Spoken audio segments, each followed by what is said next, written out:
I'm all right. How are you? I'm great. Yeah, I'm pretty good. How was lockdown? Because it's obviously been quite a tough decision for you as to when to open, I think. Well, lockdown obviously is lockdown, and we all treat it differently. And I think I enjoyed the first month, and then it goes crazy, doesn't it? So it's nice now to. The restaurant's opening under a different name at the moment, and it's open. And my friend Andrew Lister's got that going. The cinema opens on the 31st of July, and it's nice to see some life about in the town in general. Let me tell you, it's just a nice feeling, I think. Tell me about the cinema first of all. Has it been quite tricky to work out how many people and how to do it and so on? Well, I would like to say it has been, but I haven't been at all involved. My wonderful management team that are unbelievably experienced are all over it, and they've sorted out. So it's all very, very safe. And, there's no masks needed because that's not mandatory from the government. The amount of space we have in there, 264 seats, the way you can stagger it will work out very, very well. So all we need really now is to people be confident to come out.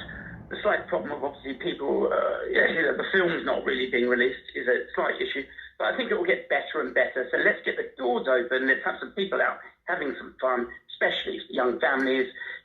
We've got the summers here, and I think gradually the confidence will pick up and away it'll go. Okay, and if they look on your website, they can see the various films. I mean, it's a traditional time for the family, isn't it, for the kids to come along? Exactly, yeah. There's lots of children's films in the afternoon. We kick off with Onward, which is Disney animation, and that evening on the 31st of July, we open up with The Assistant. So I think, which is a certificate of 15. And I think gradually the confidence will come back. I've seen that even with the cafe culture in the town. Everyone's a little wary at first, and then they get used to it and almost forget about it in many ways. I mean, that's already happening in supermarkets. They're slightly more relaxed. I've noticed that. So do people need to book? I assume, they can't just turn up and get in. No, they could just turn up and get in, but I think if they do book, and if they are slightly nervous and they want to know where they're sitting, then book. But I think with so much space in there and only allowing really 100 in when there's 300 seats nearly, I don't think that's going to be a problem. I think you'll feel very comfy in there watching the film. How much of a problem has it been? Because Disney announced they weren't going to release their films for a while now, didn't they? And it does mean that it's going to be trickier for you to sort of promote decent films coming up, isn't it? Well, for sure. I mean, there's obviously a big gap in the market, but there is in sort of every industry. It doesn't matter if you want to order some windows or doors or something, every manufacturer's stopped, and now there's this gap. That's definitely what's happening in the film business. A town like Woodbridge, you can probably show some oldies and they might quite enjoy that, So I think it's just going to be a different style business for a while, and I wouldn't like to see it as a problem, but it won't be the same business that we saw growing at a rate of knots, Yeah. It'll be almost like starting again. And financially, there must be a sort of a break-even limit. I mean, if you're not allowed so many people in, it must be quite a tough time for you and a worrying time. Yeah, financially it's extremely worrying time. And I don't really know until we open the doors, so I can't really answer that question. So, managed to keep everything afloat for right now. And when we open the doors, if people come in, then, that cinema is here to stay for another 105 years. Let's see what happens. Use it or lose it type thing. I like the way you put that. not trying to give you the chop straight away. Tell me about because you've as you mentioned, you've changed the Riverside restaurant as well. You called it A-listers.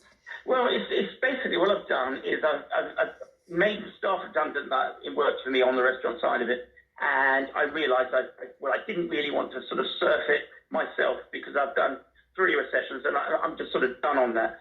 So I don't really want to come back. I'm being a bit lazy. I don't really want to come back until everything's clear and everything's rolling.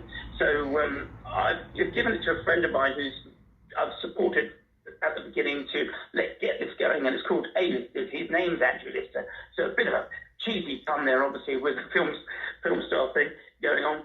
And it's a restaurant that's open from 12 to 9, and you can have light snacks or a full meal.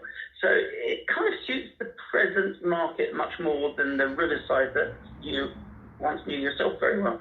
I wouldn't want to open up a Riverside restaurant as it was in this market, because I know we'd obviously just be losing a lot of money. That's basically what would happen, and it would be very difficult, Yeah, it's tough times, isn't it? As you say, in a way, having Woodbridge there, you know the audience is there, don't you? And so easier, do you think, to be there than maybe it would be to be in a big town centre? I think yes. We're these places, little market towns like us would manage it much better than. My brother was in London yesterday telling me it was like a ghost town, and he told me that Woodbridge seems more alive. So that's an interesting thing, really. I think people feel safer in towns like Woodbridge, really. Yeah. And yes, it probably is safer. Interesting times. Hope it goes all right, Stuart. Thanks, Lizzie. It's lovely to hear your voice. Hadn't heard from you for a while. Oh, bless you.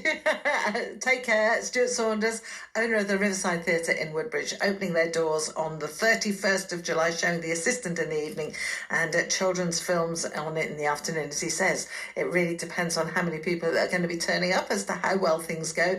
About 100 going to be allowed into their 264-seater cinema. And the restaurant is reopening, but slightly different. He's got someone he's backing, Andrew Lister, who's doing the food there. So it's called A-Listers. It's a bar that serves food as well. So just trying new things out as well. Riverside Theatre in Woodbridge. It's difficult times, especially with those big films not being released at the moment.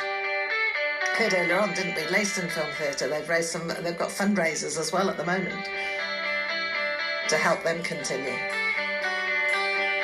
News headlines on the way to take us there. This is the Lars, and there she goes.